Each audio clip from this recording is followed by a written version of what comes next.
Now, I bet you're wondering what in the hell is on my face right now. Well, it's this. Not getting sponsored by this, but it's I'm trying to clean my face up because I got blemishes on it all over here because of this mask that I've been wearing for the past few months and whatnot. And I've been trying to keep myself as uh, acne free as I possibly can. But this mask, this epidemic, this pandemic has not been helping as of late.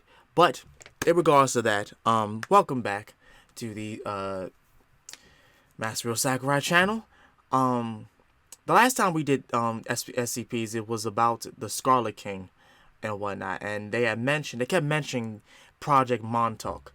And so with that, follow up, I wanted to dive further deep into this whole thing about the Montauk, and then just so happened they have a video exploring the SCP 4231, the Montauk House. I hope I'm pronouncing that right. If not, I'll be corrected. But yes, so without further ado, hopefully we won't get any ads. So let's see what this is all about. The Montauk House. SCP-4231, the Montauk House. Okay, well, I was right. The SCP universe is a lot of things, at different times and for different people. It's a universe that contains the inspirational, the humorous, the amazing, and the mundane, much like our own. But perhaps above all, it contains the dark. Right. Much of what I've discussed throughout this series has been horrific, depressing, terrifying, awful, and dark. Whether or not the SCP we'll be looking at today is at the top of that list is ultimately subjective, but it indisputably contains all of those darker concepts. In truth, I'm doing the article a disservice by summarizing it, as it contains some really impressive writing, but I do what I do, so we'll move on. I highly recommend watching both of my previous videos on the Scarlet King and Dr. Clef, as this SCP connects to Clef, the Scarlet King, SCP-231, and SCP-231-7. Okay. Dr. Let's Clef. dive in. Alright. 4231 is not presented like a normal SCP document, although normal is a little relative at this point. Instead, it's presented as a series of different articles, more akin to a tale. It starts us in 1989, as a Foundation commander, Alan Hall, has just led a team of personnel into the town of North Axis, Cornwall, in southwest England. The team went in after a nearby Foundation site received a phone call in their response and dispatch office, sent through a radio signal picked up by their sweeps. That radio signal was normally only used by Foundation responders, and Hall says he had no personnel dispatched at the time, leading him to believe that the signal was of anomalous origin. The call consisted only of the sound of rushing water. With little to go on, and suspecting it was possibly just a computer error, Hall hung up and returned to work. The next day, however, the site received another call, again with the sound of rushing water. This time, Hall ordered the signal's origin to be triangulated, which led them to North Axis. Under normal procedure, this alone would not warrant any further investigation, as the signal was not coming from Foundation equipment. But since the signal did show abnormal background radiation consistent with unstable Hume fields, they sent a team in. I've mentioned Hume levels before, but basically it's a measurement of the state of reality in an area. Okay. Our baseline normal reality has a stable Hume level, and if a measurement shows anything above or below that, it means something is messing with reality in the area. I mean, get time to check it out. Or someone. Gotta check it out. Paul and a small team set out to the small town of North Axis to investigate. On the way there, he begins thinking about his time in college when he worked at a meat packing plant. He didn't mind the slicing and the butchering, but he did mind the smell. He recalls the visceral stench of the gore that he had to continually toss into a grinder, and he remembers thinking that once he was done with that place, he would never smell that stench again. Yeah, right. He thinks about this because as the team approaches North Axis, that That same smell. aroma of gore and death rises up Yeah. and grows stronger as they come closer. Some members. You know, the thing about that is, and I've heard, some things with some people, once you notice that smell, you know, like for dead, like a dead carcass or like something of that nature, it's hard to really escape that smell, apparently. Because once you smell it, it's like it's just, from what people tell me, some people tell me, it's like, it can't never go away from you. Like, it's just like, it's something that you will never not experience again. Like, somewhere along down the line, you're going to have that smell come to your vicinity, around you again. But, yeah. The team begin to panic at the smell, wondering how many rotting bodies it would take for the smell to reach that far. Outside of the town, they come to a halting stop due to a rotting horse carcass blocking the road. Damn. The following section explains what happened after the fact, written many years later in 2014, referring to the event as the Cornwall incident. North Axis was a town of roughly 1,000 residents, and it had a history with the occult. The dead horse in the road is not only severely rotted, but also desiccated. Oh, drained of Jesus. moisture, which is fairly abnormal. The team called for backup. The horses moved, and they continued closer to the town. Not long after, they come across another body, this time of a desiccated man in his early 40s. Again, the body is moved, and they continue, finding plenty more bodies. A few hours after the team went out there, another Foundation site in Ireland is contacted to send in multiple squads, presumably because the London site has already sent in a bunch. North Axis is a quarantine crime scene, the site of the most deadly reality bender massacre in history, with 1,200 dead. 1,000 of these were residents of North Axis, so pretty much the entire town, while the other 200 were operatives from the Global Occult Coalition, part of something called the Ichabod campaign. The Ichabod campaign is a project by the GOC that resulted in the deaths of countless reality benders throughout the 1980s, and we'll learn a bit more about that later. The only things left alive in the town were 6 pregnant women, a man, and a newborn baby, all Jesus. in poor condition. There were signs throughout the entire town of heavy flash flooding, but the nearby lake was completely dry. This event, the Cornwall incident, is the climax of SCP-4231, an extremely violent outburst from an interaction between 2 reality benders. We'll get introduced to those 2 reality benders in a second, but the next section starts by copying some text from a GOC field manual about type greens, the term they use for reality benders. It explains how 99% of type greens go through the same developmental process with their abilities. First, they deny their ability to warp reality, trying to rationalize it in some other way. Some type greens never make it past this step, self-suppressing their own capabilities, but most go on to the experimentation phase. They acknowledge that they can warp reality and begin to test their limits, either slowly and methodically, or with a small number of rapid jumps in capability. Eventually, they will proceed to the stability phase, where they have discovered their limits and boundaries, and they learn to maintain control over their powers, including not using them. A number of type greens will remain at this step, attempting to live a normal life, only using their abilities in private and not harming others. The GOC typically does not hunt these entities down, but sadly, most reality benders proceed to the final phase, the child god state, where they become obsessed with the power they possess.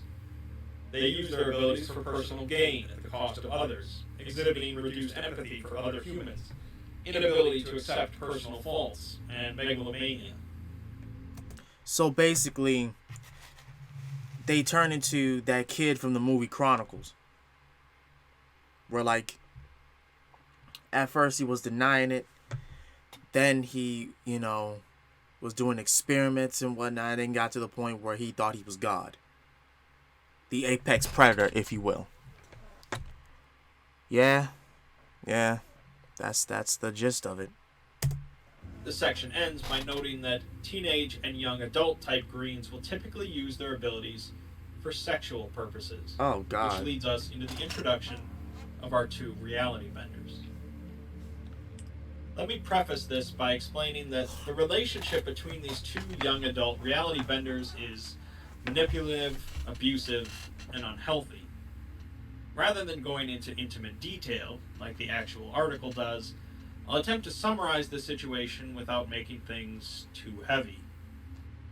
The whole point of SCP-4231 is how wrong this relationship is, so I want to take extra care in making sure you, as a viewer, are aware of it. Don't tell me you're getting ready to say they were brother and sister. Please don't say that. I don't mean to cut, and pause while he's getting ready to explain, but please don't say that's what this is, please. Oh, God. All right. Let's go. Since I'm going to skimp on the details. The article itself comes with a warning that it contains graphic depictions of sexual assault, and that is true. But since I'd like to maintain monetization and try to focus on the story, we're going to gloss over some things. Okay. Again, I'd recommend reading the piece yourself afterwards to get the full impact. I don't think I want to at this point. With all that being said, our two reality benders are named Lily and Francis, and it's Lily that's the real problem in this relationship. Okay. Our introduction to them is Lily pushing herself onto Francis in bed, with Francis both internally repulsed, but also obedient out of a perceived obligation. What? Francis is quiet, reserved, and submissive, while Lily is fearsome and dominant, a predator compared to his prey. Oh, jeez. Francis is confused about whether he actually loves her, as he knows this isn't right, and this isn't how things should be, but he also feels like he's supposed to be happy he has someone. As I said, an unhealthy relationship to be sure. Next, we get an actual SCP document for 4231, the designation for a 3-story building in the former town of North Access, previously inhabited by Lily and Francis. It lists that Lily was 5'7", 150 pounds, 28 years old, and recently pregnant at her time of death. Wow. Her body was found in the upstairs bedroom of the building, with a single gunshot wound in her head. Francis is listed as 5'3", 145 pounds, 27-year-old male, making him both younger and smaller than Lily was. At the time of his recovery by Foundation agents, he was under extreme mental distress, incapable of speaking coherently, with numerous scars, bruises, and broken bones. He was also constantly vomiting water and blood. He shows signs of severe psychological trauma and is contained by the Foundation. I bet he did. As the building they lived in is an SCP, that means it itself exhibits anomalous traits, because of both the prolonged violent presence of the reality benders there, but also because of SCP-2317, which was initially located underneath the nearby lake and connected to the house by a passage. As I said earlier, hopefully you're already familiar with SCP-2317, but if not, a quick summary. 2317 is a primeval entity located in an alternate dimension accessible through a specific door. The entity is titled the Devourer of Worlds and was contained in that dimension by a group of Arakeshan mystics who crafted 7 chains out of the bones of the entity's 7th bride. What? 6 of the chains are broken, and the Foundation has no idea how to stop the 7th one from breaking as well, which would release the entity to continue devouring worlds. Damn. Well, the author did not intend for that entity to actually be the Scarlet King while writing 2317. They left the possibility open, and many have subscribed to this theory. Okay. Whether or not the 2317 entity is the Scarlet King doesn't really matter for 4231 though, as what matters is that Lily and Francis were living in a house right next to the hidden door that led to 2317. Well, how about that shit? What's more is that the article states that the anomalous traits of 4231 were partially created due to the activation of the door. But we'll get back to that in a second. The building itself consisted of a top-level apartment, a ground-level flower shop, and a basement, which extended via a narrow passageway into another chamber underneath the lake. The top floor, the apartment, is where most of the anomalous qualities appear, left behind by traumatic imprinting from the reality benders. We'll be giving a short list of the effects of this imprinting in a bit, but it's extensive, and the apartment is actually studied by researchers looking into reality benders' psychology, violence, and mental illness. Okay. Going through the underground passageway leads to a tomb structure dating back to medieval Europe. In this structure are 7 equal-sized cells, 5 by 5 meter stone rooms with iron doors, secured with anomalous locks. When the locks were eventually damaged enough by Foundation personnel, the doors were opened, revealing 6 pregnant women. Unfortunately, they were not normal pregnant women, and were contained by the Foundation as SCP-231. Again, ideally you're familiar with SCP-231, but basically they were 7 young females, each pregnant with something quite anomalous. Yeah. The first 6 ended up giving birth to increasingly horrific and dangerous threats, so the 7th one is continually prevented from giving birth through a procedure, Procedure 110 Montauk.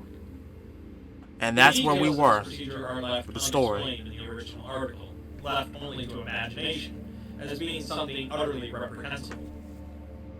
SCP-231 does have direct connections to the Scarlet King, at least in the original article, as the women were retrieved from a cult calling themselves the Children of the Scarlet King. SCP-4231 tells us that this was a lie, though, and that the women were actually contained in cells underneath a lake in North Axis, Cornwall, right next to the door leading to SCP-2317. That door was eventually removed from under the lake and taken to a Foundation site.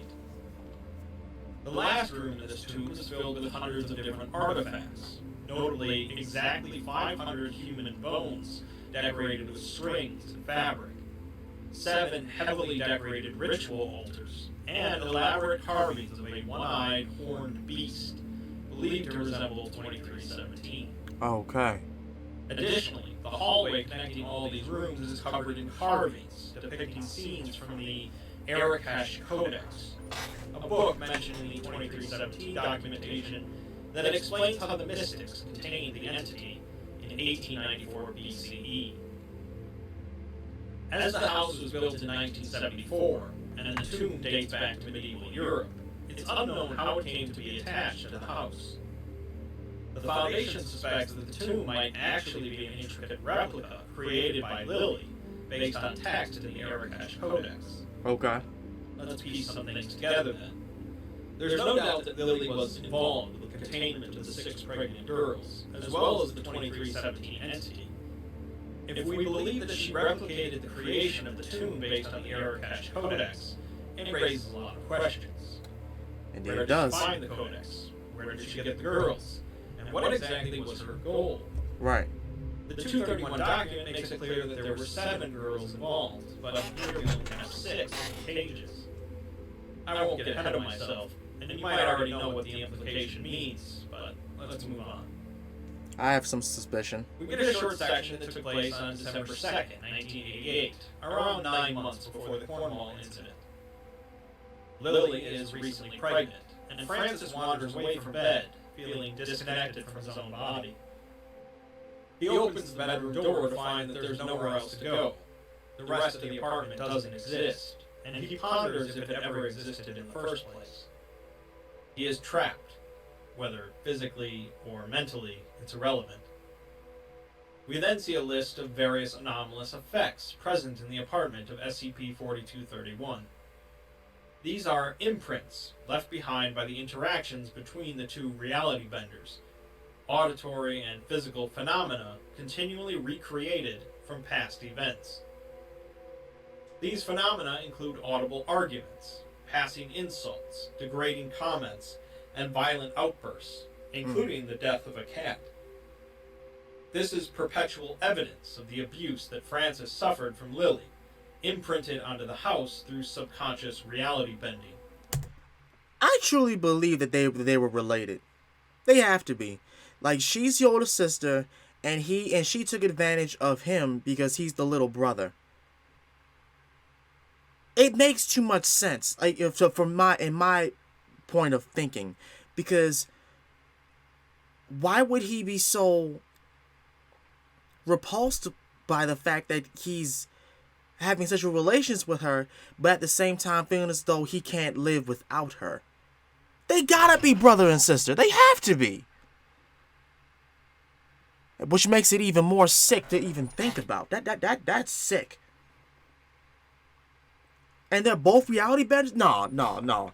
They gotta be related. They have to be. There has to be incest. There has to be.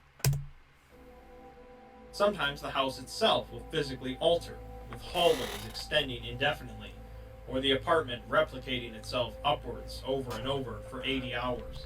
And no, I don't care if this doesn't get monetized. I'm calling it for what it is. I'm calling a spade a spade. Doesn't matter. The final phenomenon listed is the viewing of a couple of events. One that took place before the Cornwall incident, and one that took place years after it, in 1995. The first shows Lily and Francis on the beach near the lake, with the two about to have intercourse. The second event is from an airport in Arizona, thousands of miles away and years afterward, where Francis watches an episode of Law and Order on a TV in the bar. The episode, pertaining to sexual abuse, makes Francis realize and begin to reconcile what had happened to him. He now worked for the Foundation, but was called in every year to discuss what had happened, and he wished he could just quit and work at a Walmart somewhere. He wakes up later with fresh marks on his body corresponding to his old injuries, as a result of his subconscious reality-bending powers working on himself. Cutting back to the beach, when they go back to the house, it fills entirely with water for 79 hours before dematerializing. What?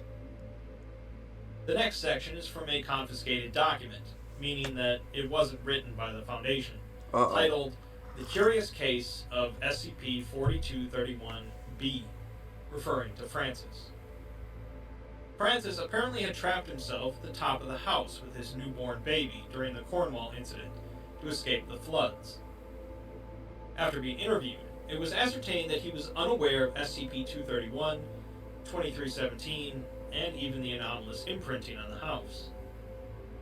When Foundation agents arrived during the incident, they ended up chasing Francis through the house for miles and miles, as he continually expanded it using his powers. Wow.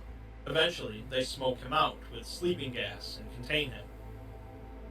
The author states that Francis would end up causing numerous debates among the Foundation, principally because he is something that they didn't believe reality benders could be: traumatized.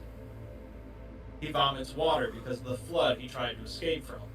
He wakes up with self-inflicted bruises and cuts based on previous wounds, and he exhibits traits of PTSD and dissociative identity disorder. In time, he develops a completely separate personality to escape from this trauma. His new personality is the opposite of his original: eccentric, flamboyant, even inflammatory towards others, and this personality seems to have no knowledge or care about Lily, his child, North Access, or anything that transpired there. Wow. But the trauma still exists, and Francis deals with it in different ways. Well, of course, because listen, you can have powers and be reality benders all you want. You're still human. You're still gonna have human feelings. You're gonna have human issues. You're still a human. It doesn't matter. Like, it honestly doesn't surprise me the way the Foundation acts. Well, you're this, that, and the third. Why do you have these issues? You're a living being. You're gonna have those issues.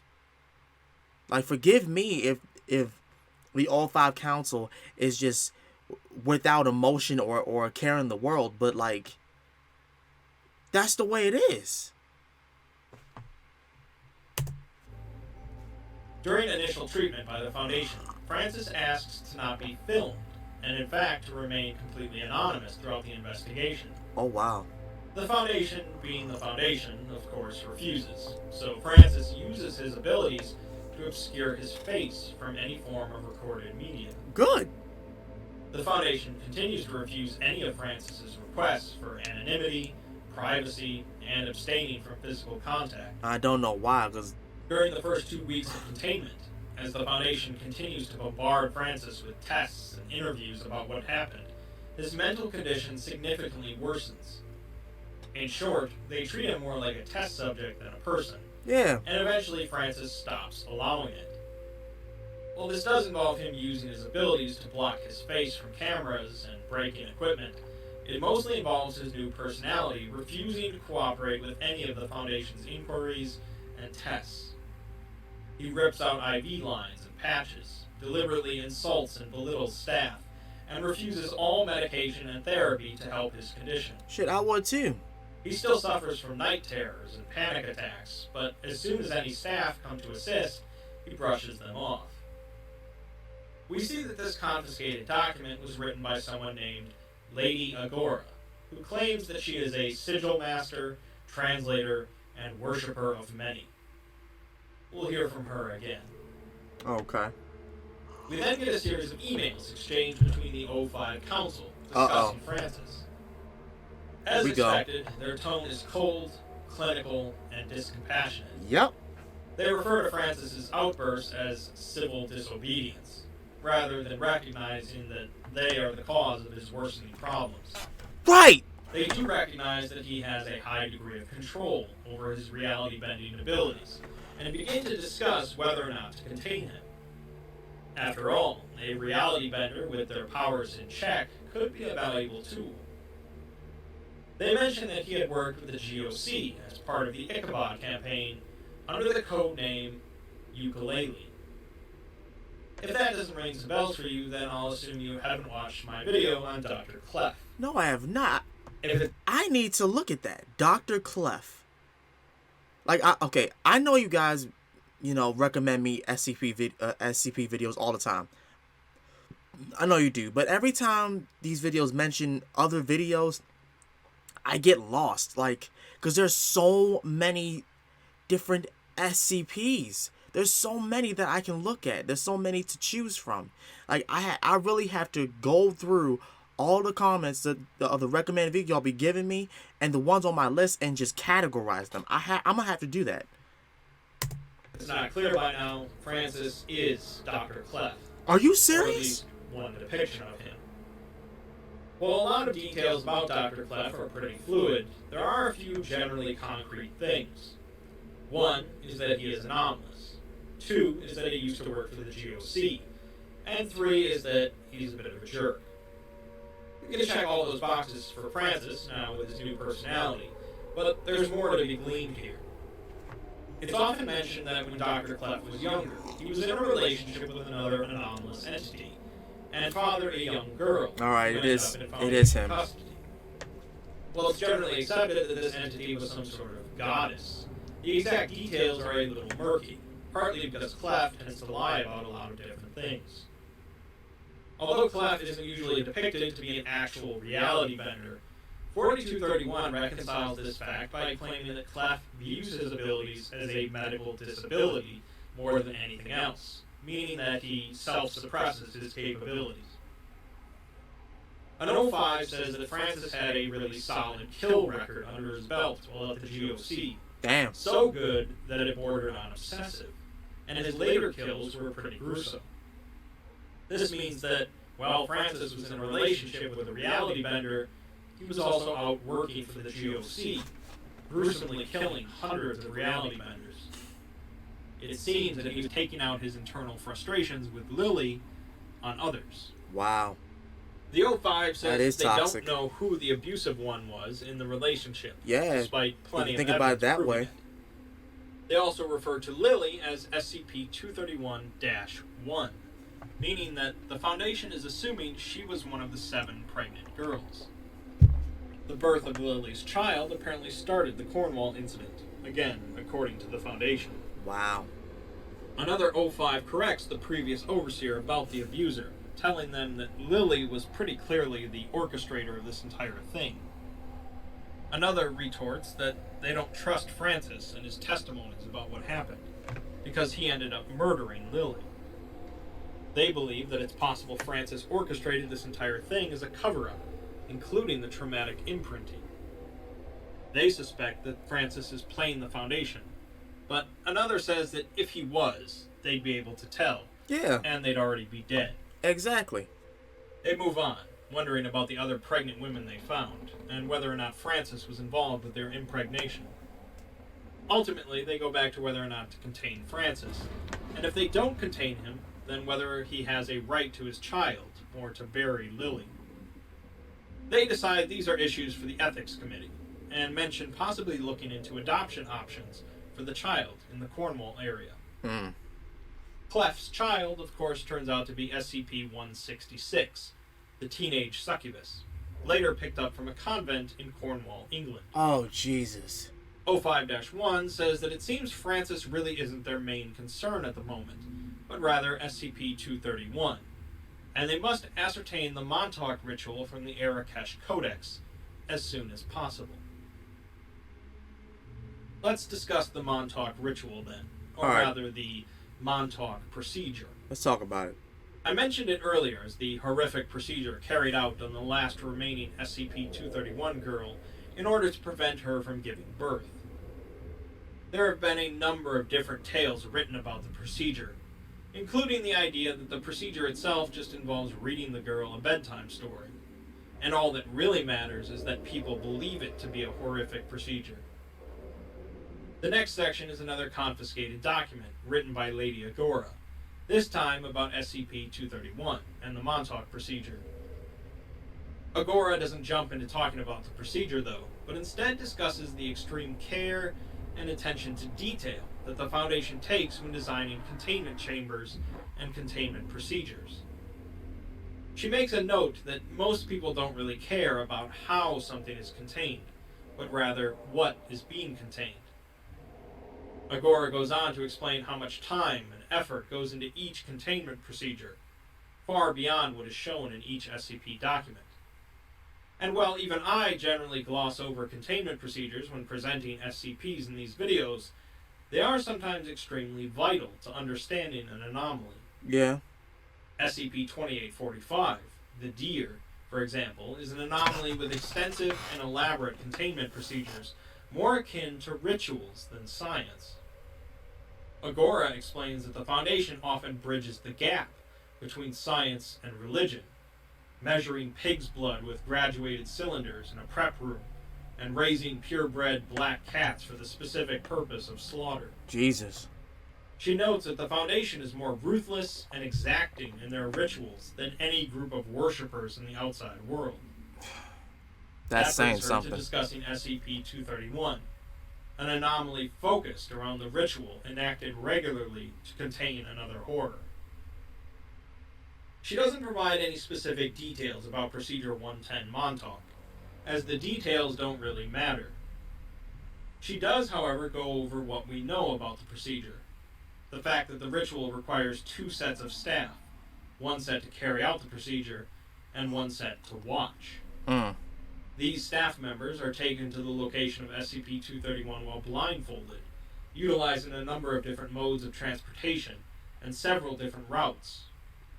Those watching the procedure wear full-body protective clothing that obscures both their face and their voice, and for 2 months these people are only allowed to stay in their private room when not watching the procedure. Agora's point is that in the SCP document for SCP-231, we are given this information, but not any information about the procedure or chamber itself. The important part of this whole process is the visibility of the procedure, and the fact that people watch it. She describes what it would be like to work on 231 as the observation staff, arriving at an unknown location, a winding maze of man-made hallways and tunnels underneath a desert somewhere. Yeah, but that begs the question. Okay, so it's obviously not abortion, because if it's abortion, you would have to literally take the baby out. It's not abortion, because I thought about that after I had did that video. But that begs the question: How do you stop a pregnancy? How do you stop somebody from giving birth? Reading them a bedtime story is not going to work. I don't know if drugging them up will. And if you... No, that would just be even more painful. But that wouldn't make any sense if they sewed her up. You know, and made her incapable of doing that. Because if that was the case, then... Oh, no, that definitely wasn't it. That definitely isn't it. Then it has to be some type of... Like he was saying, it has to be some type of ritual. Or something like that to make her, like, reverse the labor. I don't know, y'all. You're given a small room with no internet or radio access, allowed to request DVDs to watch. And the only real face or voice you get to hear for the next 2 months, aside from your own, is the young girl going through the procedure every day. That's crazy. After this 2-month period is over, you get shipped back to the real world, and the experience has changed you. This is the real Montauk procedure. It's not really about what happens to the girl in the chamber, although it does have to be horrible. But it's about people watching the procedure being irrevocably changed. Yeah, I couldn't deal with that. This is what the god wants, the Scarlet King. And it wants the people watching to be affected. The Foundation goes through a number of people every year that have to be assigned to the Montauk procedure, and everyone that watches it is, in effect, under the influence of the Scarlet King. Wow. Because they live in fear from then on. Agora says that in 1967, she was commissioned by the Foundation to decrypt the Arakesh Codex, so the Foundation has had the Codex for quite some time. She found the job difficult, as the rooms were old and strange, but she finished shortly after her son was born. It's revealed that the Codex would find its way into the hands of her son's childhood friend. Oh, no. Meaning that Lady Agora is Francis's mother.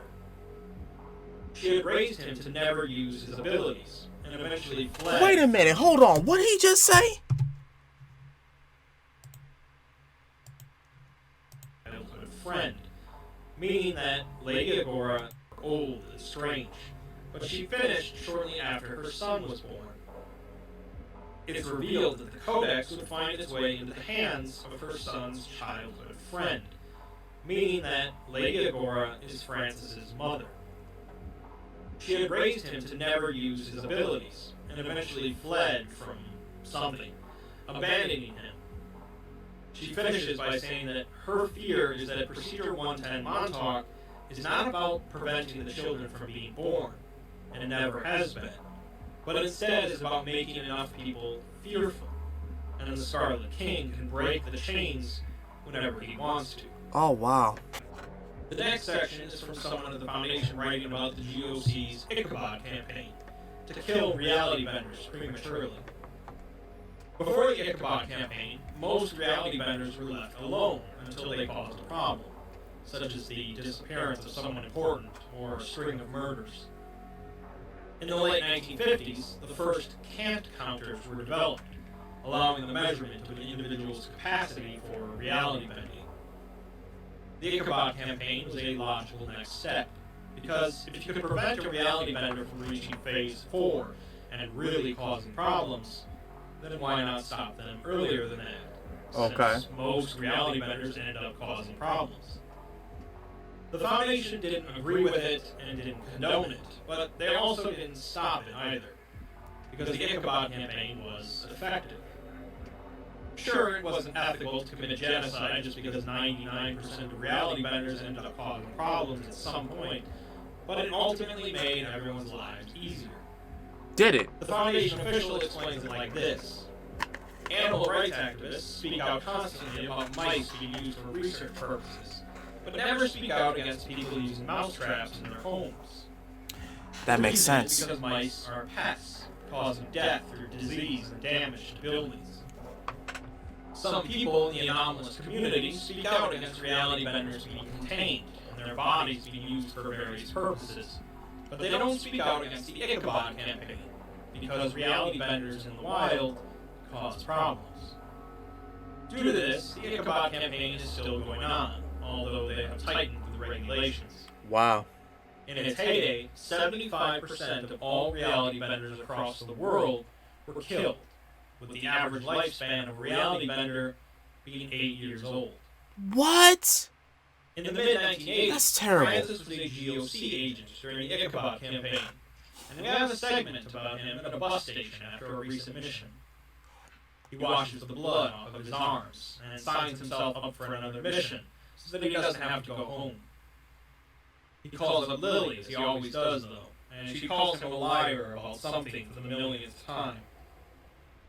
Between this, the stress, the 6 months of straight missions, and the lack of sleep, something breaks inside Francis, and he begins to cry while on the phone. Lily continues to berate him, calling him a fat, stupid liar, and she says that he's crazy and he'll soon lose control of his powers, and the GOC will find out about him. She says that he better come home so that she can keep an eye on him and protect him. After Francis hangs up, he continues to cry and wonders how long it will be until his fellow agents murder him for finding out he's a reality bender too. Wow.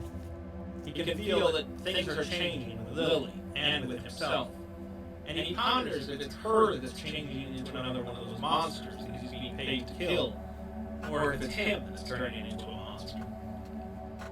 Francis stops crying, and Agent Ukulele of the GOC gets back onto the bus, forgetting about his momentary breakdown. Speaking of the GOC, the next section is from the point of view of a GOC Coda, the head dispatcher and quartermaster, so a pretty high rank.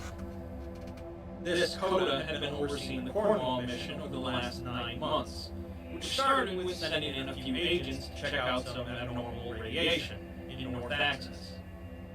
Those agents never returned, so more and more teams were sent in until nearly 200 Ichabod campaign agents were sent into North Axis. They had tracked the source to a single house and a lake next to it, but the reality of the town was becoming increasingly unstable overall. During a vulnerable moment, the Coda sends in a squad of 30 agents with bombs equipped with reality anchors, with the intention of blowing up the house and the reality benders with it. Because of some flash flooding, Coda tells the squad to walk, putting them at risk. The men set up the bombs as the water reaches waist high, but Coda hesitates and things escalate quickly. The water bowl suddenly rises up to their chests, submerging the bombs and short-circuiting them, and also quickly rises in temperature. The bombs do not detonate, and the water flooding the town comes to a sudden boil, cooking the agents and the town civilians alive. This GOC signal, of the sound of boiling water, is inadvertently picked up twice by the Foundation, leading them to come check out the aftermath. We're in the heart of the Cornwall incident now, and the following section gives us our first perspective from during the event, from the POV of a horse, Chestnut. Chestnut is in a stable with a number of other horses, as the water rises up past their hooves. Their owner finally shows up and lets them out of their stalls one by one. The other horses bolt out of the stable, but Chestnut stays with the owner, who grabs the saddle. The man was closest with Chestnut, as he had been grieving the sudden disappearance of his wife 9 months earlier.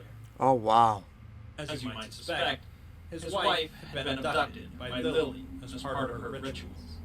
Oh, that's The sad. two leave the stable to the storm raging outside, and Chestnut slowly pushes through the deep water. The horse heads towards the entrance of the town, but the reality of the town had been warped, and there was no escape. The two find themselves suddenly stepping into the lake, where the water was boiling. The horse stumbles backwards until reaching the barn again, but the town is filled with screams as the boiling water cooks everything it touches.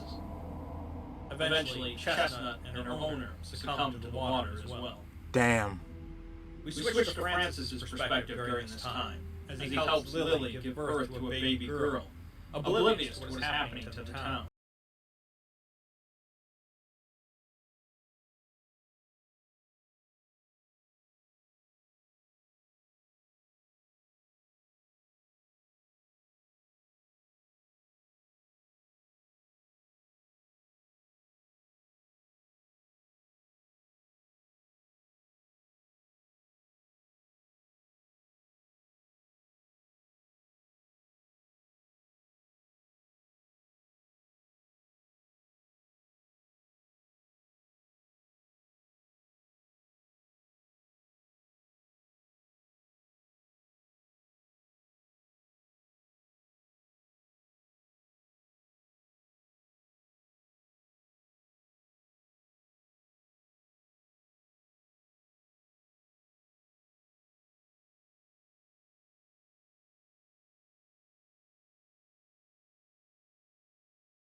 treated like this than risk being alone, and he desperately wishes it could all work out, but knows that it won't.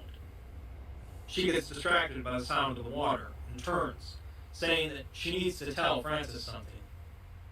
Francis draws on his cold GOC instinct and grabs the gun under the bed, shooting her in the head mid-sentence. Wow. For all her power and control, Lily is dead from a single shot. Damn. Francis grabs Mary and begins to run downstairs, stepping into the boiling water coming up the stairs. In his panic, his abilities begin replicating the apartment upwards, and he continues to run and run and run. A reality bender in control of their powers and with a sound mind could easily escape, but Francis keeps running. He runs through the apartment over and over as memories of his time with Lily resurface. They just killed her. It's possible that he's running because of Montauk, the word from the Arakash Codex referring to the fear caused by the Scarlet King. He keeps running as the Foundation agents arrive and chase him through the anomalous apartment, but he isn't really running from them. Eventually, they gas him and he passes out. The Cornwall incident finishes, but the damage has been done and will continue to be done. A few months later, as Francis continues to get barraged with questions regarding his time in North Axis, his alternative personality begins to come out. During one interview, Francis removes his shoes and socks, and anomalously pulls out a small container of nail polish. He begins to paint his toe and fingernails, and eventually Foundation personnel confiscate the nail polish. For what? Francis pulls out another bottle and continues to paint, with this cycle repeating for 5 hours, and Francis answering no questions during that time. Right, you're just gonna pull out another one, the hell? And in another interview, Francis begins to pull out false eyelashes from his pockets, What? adhering them to his arms. 3 hours later, 548 pairs of eyelashes have been attached to his arms. He has answered no questions, and the interview is concluded with him remarking that he's making his arms fuzzy. A year later, Francis is going through his annual questioning about the Montauk House, and he pulls out a single microscope slide. He answers no further questions, and the slide becomes the subject of a 4-month-long investigation by teams connected to SCP-4231, 231, and 2317. The investigation concluded that the microscope slide was entirely blank, with no abnormal properties. By 2017, none of the annual questionings of Francis have resulted in any additional information. I bet. He ain't And talking. it wasn't long after being contained that a Foundation psychologist recommended that Francis be allowed to work as an agent, since containment was significantly worsening his mental condition. Of course, we know this ended up happening, as Francis became known as Dr. Clef, but he would be continually monitored and annually questioned due to his ability. The next section shows off 3 different point of views from 2016, connected to North Access. The first is a group of men in a bar 12 miles from North Access. They are sitting around in the evening, waiting for something to happen. Apparently, some people have been passing by on the road every night recently. Finally, they arrive, passing by in new, unmarked trucks. They're hauling steel girders and electrical wiring, and the men discuss what these mysterious people are constructing over in North Access. They know that North Access is a ghost town, but there's some disagreement about what happened to it. The official story was that it flooded, but some suspect it was a fire. One of the men had seen it, though, because he was anomalous himself, unbeknownst to the others, and felt a pull to check out North Access. Oh, jeez. At the edge of the town, he felt the warmth and saw into the bubble around the town. He saw the town boiling away and sinking into desolation. Rather than telling them, though, he simply says that he didn't see anything. He's afraid, though, of who these people are and what they might be building where North Access used to exist. Next, we hear about Robert Scranton, creator of the Scranton reality anchors. Robert's father had also worked for the Foundation as an engineer, and it was him who took the Arakash Codex to Lady Agora to translate in hopes of figuring out how to stabilize reality.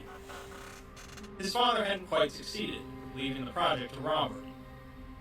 Robert didn't quite have the same kind of trust in ancient ritual magic translated by a witch, but he soldiered on. Scranton reality anchors are used in plenty of SCPs, but the specifics of their construction aren't usually touched on. This article is saying that their construction partially revolves around rituals taken from the Arakesh Codex. Okay. The Foundation decides to build a factory solely devoted to the construction of SRAs, and quite curiously, they decide to build this factory in North Axis, Cornwall. The spot they chose would need a few Scranton reality anchors itself, but other than that, it was perfect. The only problem was the issue of supply, as the ritual for constructing these anchors requires specific components.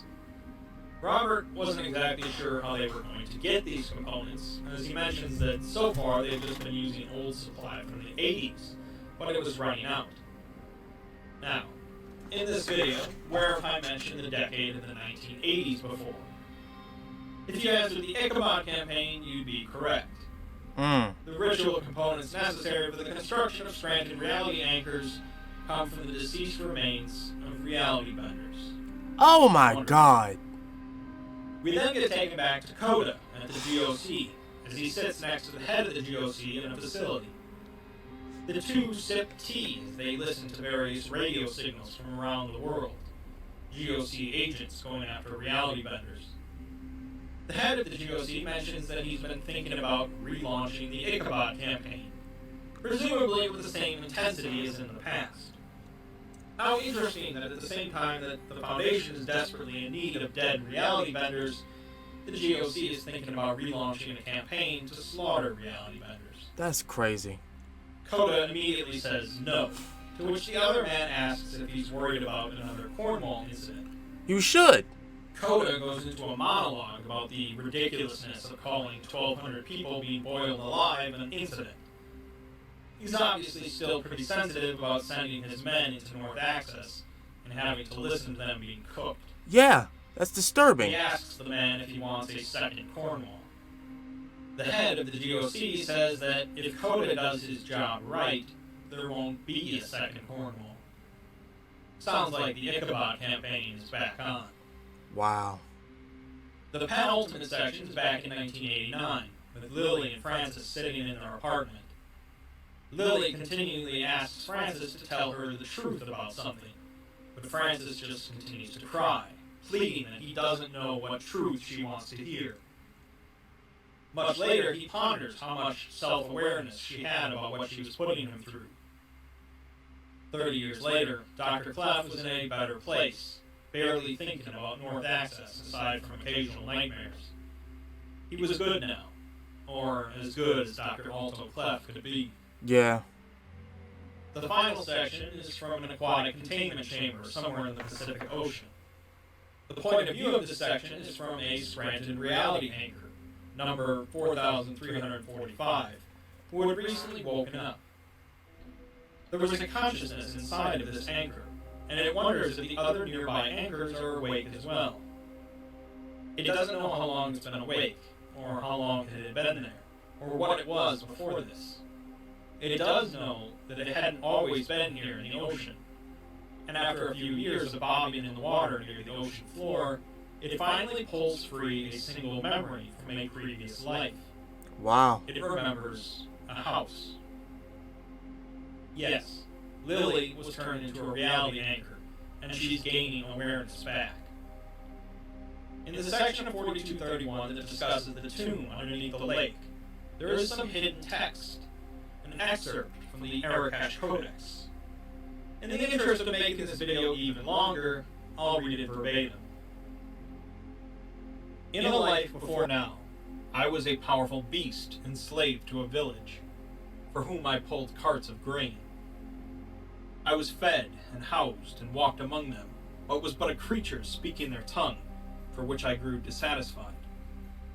One night I broke free from my restraints and found myself running wildly in the forest, and the forest did bend around me. My feet were hail and my body thunder. I brought desolation for which I felt nothing, and the earth enabled me with submission. I ran for 7 days and 7 nights, for which time I brought plague on what I did perceive. They called me Theum, web spinner, the torn asunder. On the 7th night I was reckless with fatigue, and the world did not bend for me. I fell down a steep valley into the river Green. Having struck my neck on a boulder, the holy river drowned me in starlight and boiled the flesh from my bones. Oh my God. No creature came for me, for there was no creatures of my kind. The river delivered me. Oh, how much agony I was in. My broken neck came to rest on the bank of a stream running through a farmer's field, who was grazing his cattle. He said unto me, I am not Kether, but I will save you, as you will save me.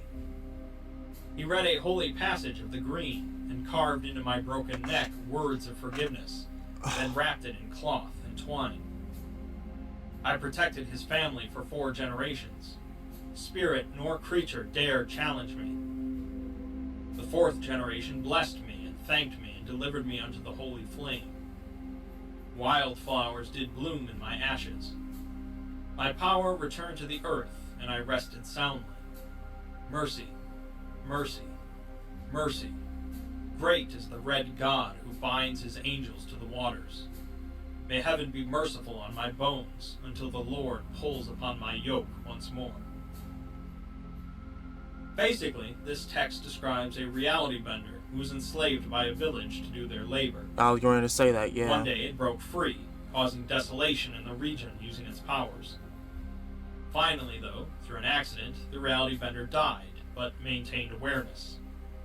The neck bone of this reality bender ended up in the hands of a farmer who happened to be familiar with Arakeshian magic, and used the bone to effectively make a reality anchor, which protected his family for generations. Wow. After 4 generations, though, the reality bender was laid to rest, until the Scarlet King decides to call them once more.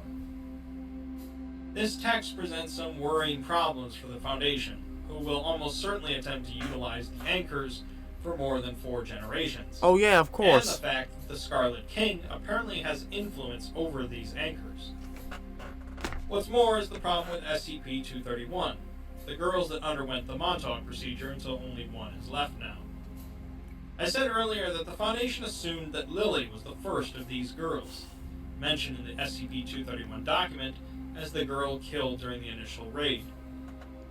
Although yes, she also happened to be pregnant and gave birth, not all signs point to her being part of that group.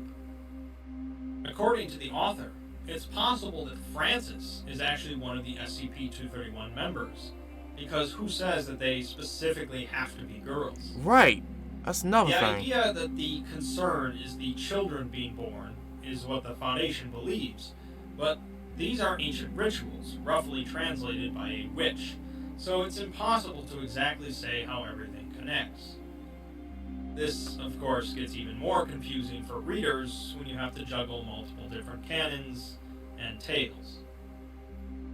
This was an incredibly lengthy and involved SCP, and it's somewhat amusing that at the end of all of it, some people might wonder, what exactly is SCP-4231?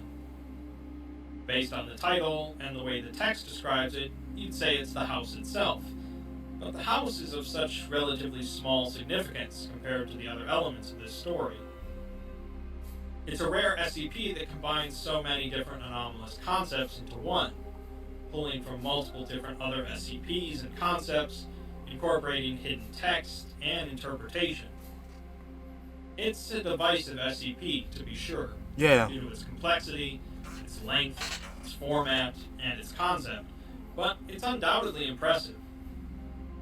Again, canon in the SCP universe is a little different, and if you don't care for how this SCP messes with 231, 2317, the Scarlet King, Clef, and reality anchors, then just forget about it. If you accept it, though, then it has some wide-reaching implications. I accept it. Foremost of which being that the Scarlet King is empowered through fear, Yeah. and the Montauk House is responsible for quite a lot of it. Yep. We getting the quote? We getting the quote? He runs from an old and all-encompassing God in the lake below, that he's been acclaimed to in a ritual that has not been attempted for 1,000 years. He runs from something that he cannot replace, his own fear, or from the house, from Lily, from the men in black armor, from North Axis. Does he think that if he runs far enough and fast enough that he will no longer surface back where he started? Is he running from an old sort of concept, spirit of a flood in an endless passageways that will now prose him for the remainder of his life? Montauk? Was that what he was afraid of? Even he could not place it. Even when he runs the same track endlessly in his dreams? Montauk, as it's written in the old text, the pressuring fear, the hand of the red god. Jeez. But if he was one of the children, then jeez, that puts an even more twisted turn with things. And a more reason as to why he was so freaking traumatized and whatnot. Imagine you being one of the children and you'd had to go through something like that. You had to watch something like that. This whole thing was just a sad story for that doctor, for Francis. I feel bad for that guy. I really do. Whether he was involved in an incestuous relationship, or obviously was abusive one, but whether or not it was even more dark than that, this man suffered, and the O5 Council did not give a shit. The SCP Foundation did not give a fuck. They even thinking about creating a whole nother pandemic. This whole SCP, this SCP right here was nothing more than just a pandemic of a series of different events. That's basically what it is, and it all ties around this person, this reality bender. Well, two reality benders. That's basically what it is. But I'm going to let y'all think about it for yourselves. Let me know what y'all think about this down below. This was an interesting video, to say the least. With that being said, this has been Master Real Sakurai. I love you guys, and I'm going to see y'all again next time. I'm out. Peace.